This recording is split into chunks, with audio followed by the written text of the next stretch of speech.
पुढचा प्रश्न आपल्या स्क्रीनवरती आहे. बघा बघा प्रश्न सेम काय फरक नाही. बघा इथं दूध विचारलं, मागच्या उदाहरणामध्ये आपल्याला पाणी विचारलं होतं. बघा 65 लिटर दूध आणि पाणी यांचे मिश्रण, दूध व पाणी यांचे गुणोत्तर किती 6:7 आहे. यामधून किती दूध काढावे म्हणजे नवीन गुणोत्तर किती होणार आहे 4:5 होणार आहे. बघा सेम मेथडने आपण सॉल्व्ह करू. बघा 65 लिटर दूध आहे बरोबर. आता दूध आणि पाणी, दूध व पाणी यांचं गुणोत्तर किती दिलेलं आपल्याला 6:7 म्हणजे 6 आणि 7 दिलेले बरोबर. बघा आपण काय करू सुरुवातीला दूध आणि पाणी किती येते काढून घेऊ सुरुवातीला बरोबर. मग आता काढायचं कसं तर बघा गुणोत्तर किती आपल्याकडे 6 आणि 7 दूध आणि पाण्याचं गुणोत्तर किती आहे 6 आणि 7 यांना टोटल करू आपण 6 आणि 7 किती झाले 6 12 आणि 13 भाग देऊन टाका 13 1 13 13 5 65 5 बरोबर.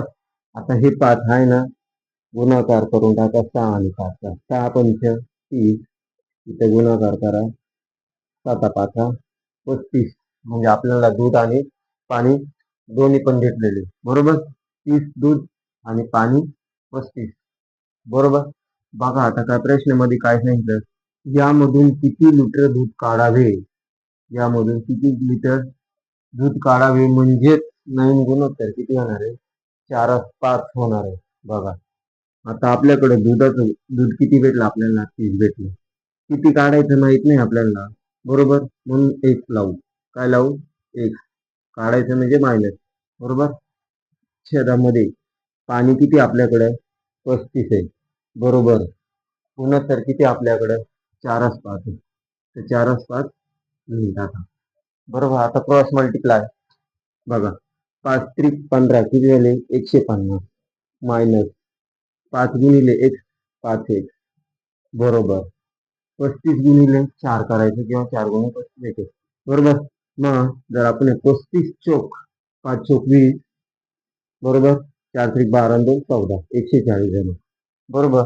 बघा आता काय होईल 150 मधून जर 140 जर का आली 150 मधून 140 जर का आले किती राहणार आहे 10 राहणार आहे बरोबर. आणि हा 5 मायनस 5 एक तसंच लिहून द्या बरोबर. भाग देऊन टाकू आपण 5 1 5 5 गुणे 10. तर तुमचं उत्तर का आलं मित्रांनो, तुमचं उत्तर आलं यामधून 2 लिटर दूध काढलं त्यावेळेस हे गुणोत्तर होणार आहे. कोणतं गुणोत्तर होणार आहे 4:5 हे गुणोत्तर होणार आहे. अशा पद्धतीने कळालं. चला नेक्स्ट क्वेश्चन बघू. याच टाईप मध्ये बघूया. आता इथं अशा प्रश्नामध्ये नाही का आता इथं दूध काढावे किंवा किती टाकावे असे प्रश्न येतात ते पुढच्या प्रश्नामध्ये कळणार आहे आपल्याला. बघा पुढचा प्रश्न त्यासाठीच आहे. बघा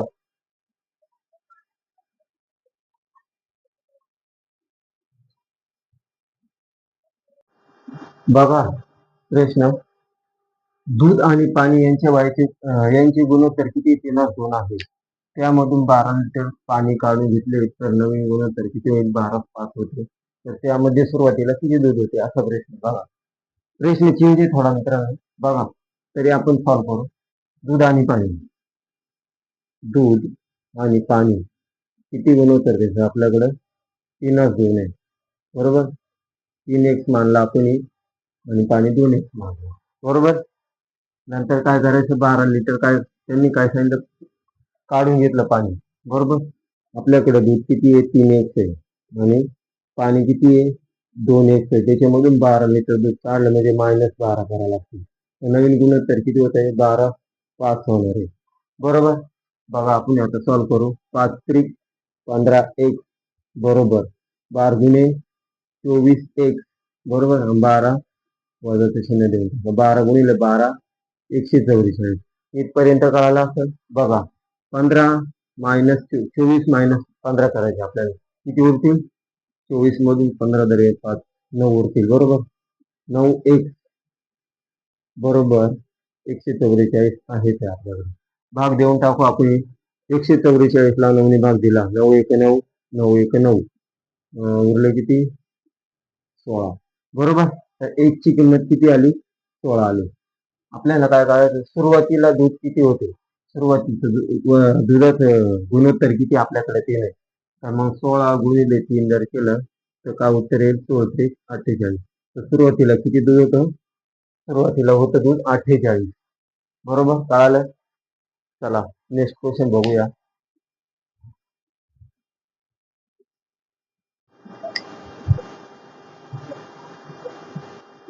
बघा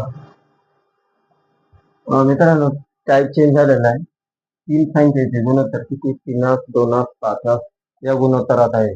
त्यांच्या वर्गांची बेरीज किती आहे? 1862 आहे. तर सर्वात लहान संख्या कोणती काढायची आपण. बरोबर, सॉल्व्ह करू. बघा, समजा त्या 3 संख्या कोणत्या आहेत? समजा पहिली संख्या, दुसरी संख्या आणि तिसरी संख्या. हे किती आहे? 3x मानली, नंतर किती मानली? 2x मानली, नंतर 5x मानली. बरोबर, तर त्यांच्या वर्गांची बेरीज किती होती? 1862. बघा, 3x वर्ग म्हणजे किती होणार आहे?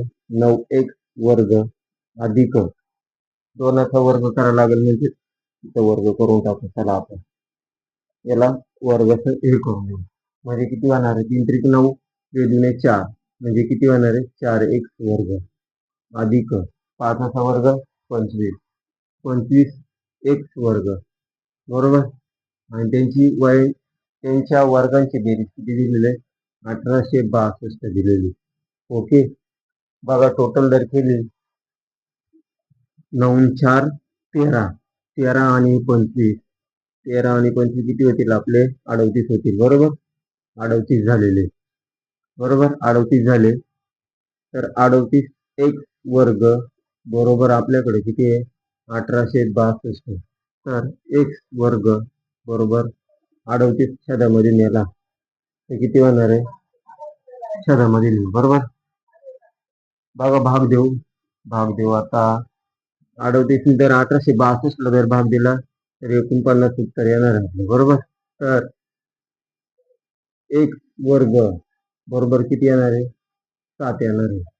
त्याच्यावरती इथं वर्ग आहे ना, तर हे वर्गमुळात जर आता हा वर्ग जर काढला तर इथं वर्गमूळ लागेल, म्हणजे 49 असं होईल. मग आपल्याला 49चं वर्गमूळ जर काढलं तर किती येईल?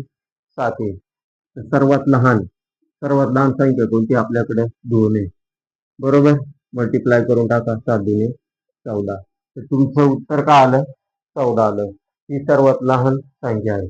कळालं? अशा पद्धतीने सॉल्व्ह करायचं. चला एक क्वेश्चन अजून बघू.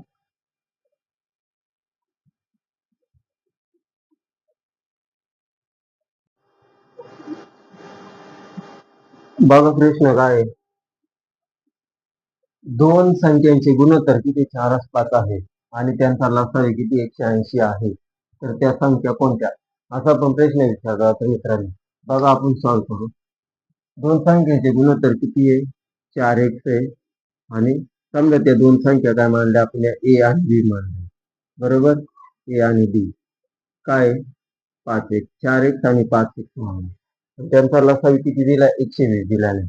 बरोबर, जर तुम्हाला कधी पण लसावी अशा पद्धतीचं जर आलं तर काय करायचं? बघा, 180 यांची टोटल काय होती? गुणाकार करा यांचा, म्हणजे किती होणार आहे? 4 पंचे 20x होणार आहे. बरोबर, छेदामध्ये देऊन टाका. बरोबर, बरोबर, कॅन्सल. 2 18. तर त्या 2 संख्या कोणत्या? बघा, त्या 2 संख्या काय येणार आहे? मग आता इथं 9 मल्टिप्लाय करा. 9 चौक 36, इथं 9 ने मल्टिप्लाय करा. बरोबर, 9 ने जर मल्टिप्लाय केलं 9 9 5 45. तर त्या 2 संख्या कोणत्या भेटल्या आपल्याला?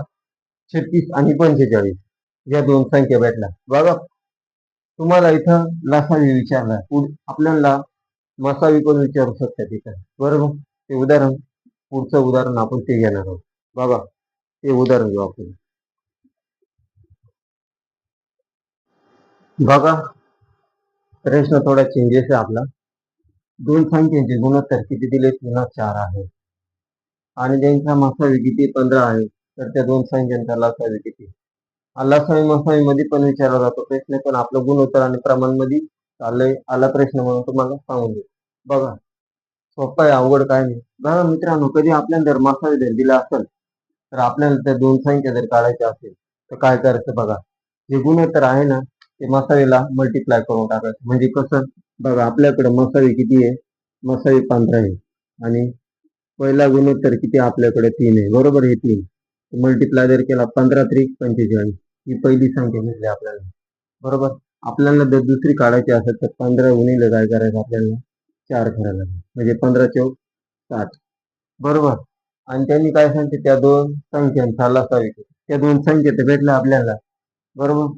त्यांचा लसावी काढायचा आपल्याला 45 आणि 60, 45 आणि 60 लसावी काढता येत असेल तुम्हाला बघा. आपण डायरेक्ट करू मोठी संख्येने. 15 एक 15, 15 चौक 15 त्रिक 45, 15 चौक 60, बरोबर. आता अशी कोणती संख्या भाग जाणारी आहे का दोन्हींना? जाणारी कोणतीच नाही बघा. तर आपण काय करू, 3 आणि 4 डाय 4 त्रिक 12, 12 घेऊन टाकू इथं. 15 12 180, 180.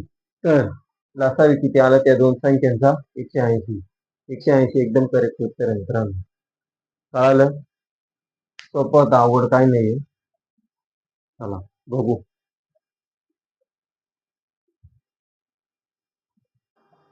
मित्रांनो टाईप चेंज झालेला आहे. 3 संख्येचे गुणोत्तर किती? 3 2 5 या गुणोत्तरात आहे. त्यांच्या वर्गांची बेरीज किती आहे? 1862 आहे. तर त्या सर्वात लहान संख्या कोणती काढायची आपण, बरोबर. सॉल्व्ह करू बघा. समजा त्या 3 संख्या कोणत्या आहे? समजा पहिली संख्या, दुसरी संख्या आणि तिसरी संख्या. हे किती आहे? 3x मानली, नंतर किती मानली? 2x मानली, नंतर 5x मानली, बरोबर. तर त्यांच्या वर्गांची बेरीज किती होती? 1862. बघा 3x वर्ग म्हणजे किती होणार आहे? 9x वर्ग अधिक 2चा वर्ग करावा लागेल, म्हणजे इथं वर्ग करून टाकू. चला आपण याला वर्ग हे करून घेऊ, म्हणजे किती होणार आहे? 3 त्रिक 9, 2 4, म्हणजे किती होणार आहे? 4x वर्ग अधिक 5चा वर्ग 25, 25x वर्ग, बरोबर.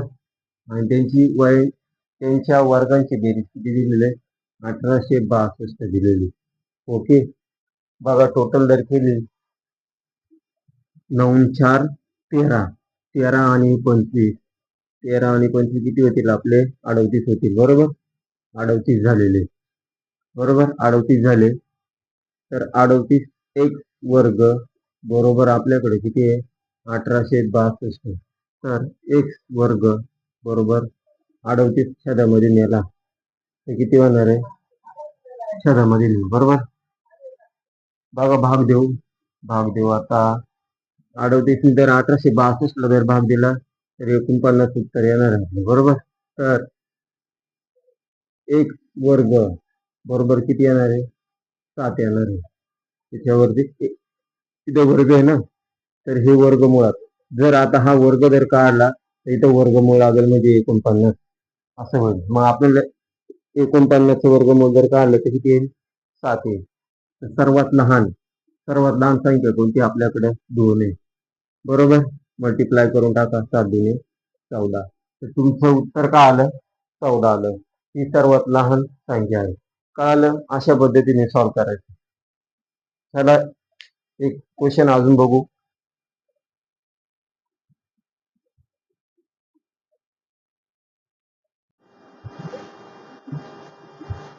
चला तर मित्रांनो आजच्या व्हिडिओमध्ये एवढंच. नेक्स्ट व्हिडिओमध्ये भेटू आहे आपण. बघा मित्रांनो आजचा सेशन तुम्हाला कसा वाटला कमेंट मध्ये नक्की कळवा.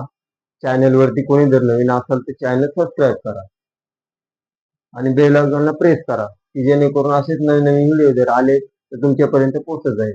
चला तर मित्रांनो भेटूया नेक्स्ट व्हिडिओमध्ये.